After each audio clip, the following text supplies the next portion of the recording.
Hey, what's up YouTube? It's Alex. I'm back with another Jeep Wrangler video. If you haven't seen the last video I made, it's actually going to be the same day, but obviously you don't want to watch a 2-hour video type of thing. And I don't have time to work on this very often, so I got to fit it in when I can. So just a quick recap. This is a 2008 Jeep Wrangler Rubicon 2-door. I bought it from Copart with a mechanical issue. So far, I assume it's a blown motor. I'm going to be working on that later today as well to do some more testing, but the last video just showed it in the rough shape that it is, completely dirty from sitting on Copart lot for probably a year for all I know, and I just finished kind of giving it like a quick wash, quick clay bar. I did not dry it off because I'm going to be painting the car. I'm not trying to make it perfect. I just kind of want to see what's under there. So this is going to be a much quicker video and just a little walk around. All right, so one thing I didn't notice as much is there seems to be quite a few dents on the hood here. 1, 2, 3, 4, maybe more. 4 little dents, kind of look like hail damage. I'm sure that's something that can easily be just kind of filled in when we do a full paint job. And I'm gonna paint the hood obviously because it doesn't match. And if you missed the last video, the reason why it doesn't, I bought it like that is, well, I guess I didn't know. I thought that I saw snow in the picture on top of the hood. I thought that was snow, but it ended up being a silver hood with snow on top of it and just blended in. So it looks a lot better. It actually looks better than I thought it would. There are quite a few like scratches like along here where someone probably got out. Their feet were probably rubbing on their shoes. Little dent there. Some scratches along the door. Some scratches following along here. I would guess this is from off-roading, like bushes and stuff like that, probably grabbing the fender and riding along the fender and scratching the side. No big deal. I mean, it's a Jeep, right? I don't know what this is all about. This is interesting. Maybe someone has gloves on when they're getting into the car. It was in a really cold area, so maybe they're wearing some thick gloves that have some protection on the top of the knuckles that would rub when they open the door. I don't know. Again, no big deal. None of this stuff is a big deal. There's like kind of some fading right here. All these fenders are super gross looking. I could bring those back to life, no problem, but I have aftermarket fenders. I'm obviously taking those Nerf bars off. They're disgusting. They're the grossest part of the whole truck. I don't think this tire was ever used. That was it's interesting seeing all these little dots on here. I think that's like from the sticker. So I don't know if that tire's ever been used. I don't know if there's a whole lot more to talk about because I'm kind of assuming you've already seen the other video. Oh, under the hood. Huh. And the hood itself had that gross deflector on it right there. I threw it in the bushes. I forgot to throw that away.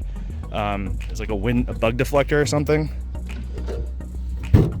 So probably hard to see under here, but all I did was just spray some soap and water, and it does honestly look pretty good under here compared to what it looked like. It was just really dirty. It's gonna be interesting to dig through that oil filter, take that out. I'll do that on camera, take a look at how gross is it. Is there any metal shavings? Is the oil a milkshake? All those kind of questions people are probably wondering. But the first thing I'm gonna do is pull the spark plugs and see if I can turn the crank over by hand. So I don't think there's much more to talk about in this video. It just came out pretty good. And also, one thing worth noting is there's no broken glass all over the car, so that's good. The interior is going to be a whole nother project. It's really dirty, and I'm literally just going to rip everything out, all the seats, all the carpets, and clean everything, put seat covers on, put new carpeting in, and I'm going to have to buy some parts for inside, you know, like where the stick shift is. That won't matter. I'm going to put an automatic transmission in here for, you know, I guess, again, if you haven't watched the last video, I said I was going to do an engine swap on this with the BMW diesel. And what I was planning on doing next was pulling the spark plugs and trying to turn the engine over.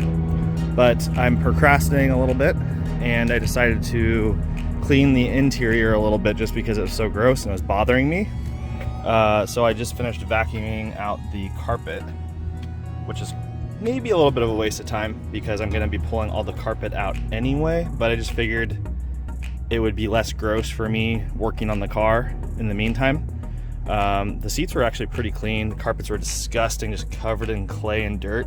So I have the floor mats are pulled out right now. They're being dried in the sun, and this is, I know that still looks really dirty, but the rest of that's just gonna need to be pretty much like steam vac if I were ever gonna keep it, but I'm not gonna keep it, right? This is just for in between. But as you can see, this is all really dirty, this plastic. The dashboard's really dirty, the steering wheel is really dirty, and especially the center console is really dirty. So I've got these Grime Stopper heavy duty hand wipes that I'm gonna try out on the car. I know they're hand wipes, they're not car wipes, but they work really, really well on hands. We use these at my warehouse all the time for work, and let's give it a try and I'll come back.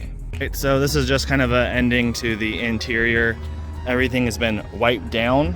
Everything's been vacuumed for the most part. I'm gonna zoom out a little bit. There we go. Obviously it still doesn't look clean. It's a filthy vehicle. But at least the center console doesn't look completely disgusting and coated in grime like it did before. I actually broke off the boot stuff a little bit more. Hey, I found a fanny pack, sweet. Some receipts from Home Depot. Yeah, so I just pretty much wiped everything down the dash.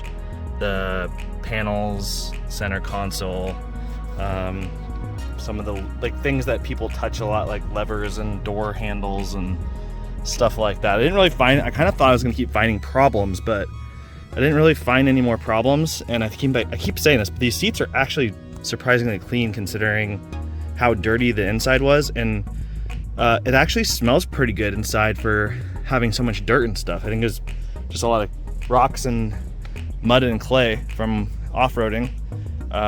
Part of me wants to just smash this thing with my foot and break it, but I'm not gonna do that. I have moved on to the engine stuff. This will be the end of the detailing video. It's not really detailing, it's just cleaning a little bit to see what's underneath the grime. So anyway, we're gonna cut it. We'll see you soon.